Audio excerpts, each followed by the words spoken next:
Welcome to Thursday, July 16th, 2020.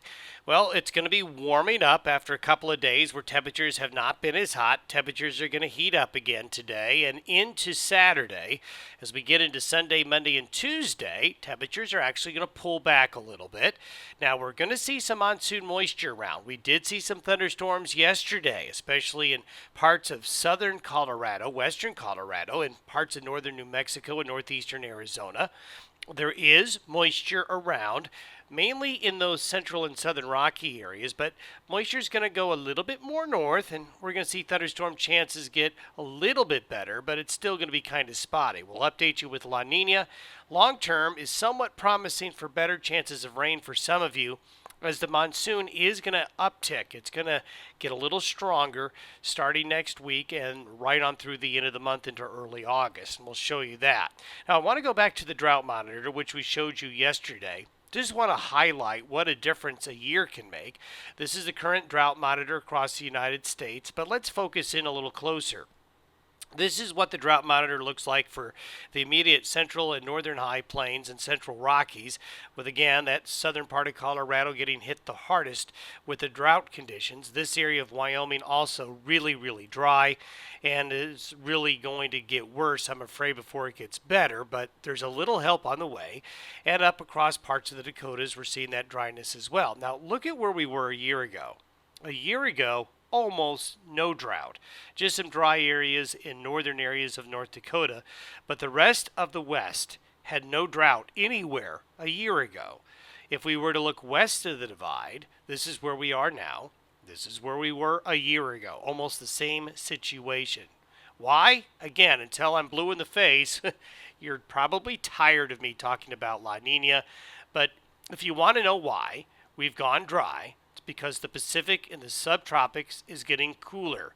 Those sea surface temperatures continue to drop. Notice this strip of blue right here, but also notice all the white. All the white means that sea surface temperatures are about average, which is okay, but what is really interesting is that not long ago, this was all yellow and orange and red. This was up here too, so this entire part of the Pacific, which is a really big part of it, which really has a big impact on how much moisture is available for us, has really cooled off. And the computer modeling continues to show the formation of a moderate La Nina by fall heading into early winter. A year ago, the sea surface temperatures were warmer. They were a little bit on the cool side here, but it's really right here where it really makes a really big difference. So if you want to know why the spigot has been turned off, not all of the reason, but a big reason is the developing La Nina. Currently, this is where we are today with the jet stream flow across the United States, more west to east, and an elongated area of high pressure here. Notice the wind barbs coming up out of Mexico, coming up through here. So yesterday we saw some showers and thunderstorms in this area here. We're going to see them again today and tomorrow. And you can see this. This is the precipitation forecast through Sunday. Notice all the green and the gray areas here. This is where there's going to be thunderstorm activity through Sunday. So you can see it's really going to be along the spine of the Continental Divide and along the I-25 corridor. But some western slope areas, you've got more chances for thunderstorms. It doesn't mean it's going to rain on you every day, but the thunderstorm chances are starting to get a little bit better. As we get into Monday and Tuesday, this is a trough coming in from Canada. We showed you this yesterday. This is going to cool us off. Late Sunday into Monday and Tuesday, cooler air will penetrate this area here. So temperatures are going to pull back. The front should trigger a line of shower and thunderstorm activity. May have some severe weather early next week. We'll have to watch for that. By 10 days out, the high pressure ridge is in the Midwest, and this flow of air, I want you to follow the wind barbs. They're coming up from Central America through Mexico, then they're coming into Colorado, coming into Wyoming, then curving east.